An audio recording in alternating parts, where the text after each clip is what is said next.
আমাদের মধ্যে ভালোবাসা হলো নিঃস্বার্থ ভালোবাসা। আমাদের মধ্যে ভালোবাসা সবসময় গভীর ছিল। কখনোই আমরা বুঝতেই পারতাম না যে আমাদের ভালোবাসাটা খুব গভীর ছিল। আমাদের ভালোবাসার মধ্যে ছিল বিশ্বাস, সম্মান এবং শ্রদ্ধা। সুখে দুঃখে, আনন্দে বেদনায় সবসময় দুজন দুজনের পাশে ছিলাম।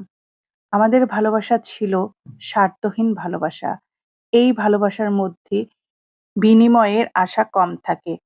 ভালোবাসা মানুষকে সুখী দেখতে পারলে আমারও খুব আনন্দ হয় এবং মন থেকে খুব ভালো লাগে। নিঃস্বার্থ ভালোবাসার মধ্যে আছে সুখ, শান্তি, দুঃখ, আনন্দ, বেদনা যা কোনো কিছুর বিনিময়ে হয় না। ভালোবাসা অমর হয়ে থাকুক আমাদের মাঝে। আমরা যেন মরণের আগ পর্যন্ত সুখে দুঃখে একসাথে কাটাতে পারি আমাদের জন্য প্রার্থনা করবেন।